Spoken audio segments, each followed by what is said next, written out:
वाराणसी में गंगा नदी के तट पर स्थित मणिकर्णिका घाट हिंदू धर्म के सबसे पवित्र घाटों में से एक है। इसे महाश्मशान भी कहा जाता है।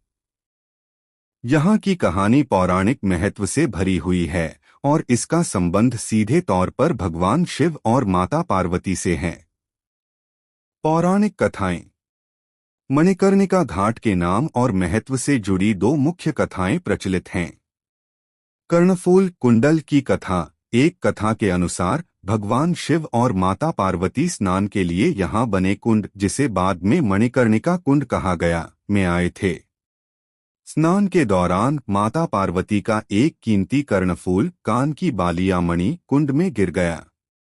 जब शिवजी ने उसे ढूंढने का प्रयास किया तो उन्हें वह नहीं मिला। तभी से इस स्थान को मणिकर्णिका कहा जाने लगा, जिसका अर्थ है कान की मणि। शक्तिपीठ की कथा। एक अन्य कथा के अनुसार जब देवी सती ने अपने पिता राजा दक्ष के यज्ञ में आत्मदाह कर लिया था, तब भगवान शिव उनके जलते हुए शरीर को लेकर हिमालय की ओर चले गए। इस दुख की घड़ी में भगवान विष्णु ने अपने सुदर्शन चक्र से सती के शरीर को 51 भागों में विभाजित कर दिया। शरीर के वे अंग जहां जहां गिरे वे शक्तिपीठ कहलाए।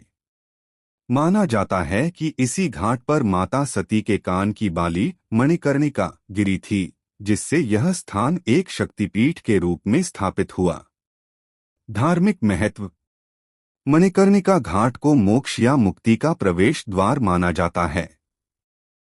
मोक्ष की प्राप्ति। हिंदू धर्म में यह दृढ़ विश्वास है कि यदि किसी व्यक्ति का अंतिम संस्कार मणिकर्णिका घाट पर किया जाता है तो उसकी आत्मा को जन्म और मृत्यु के चक्र से मुक्ति मोक्ष मिल जाती है।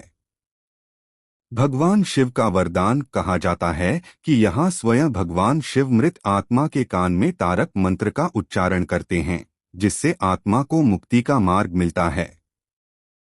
अखंड अग्नि। इस घाट पर चिताओं की अग्नि कभी नहीं बुझती है, यह सदियों से लगातार जलती आ रही है। यह जीवन और मृत्यु के शाश्वत चक्र का प्रतीक है।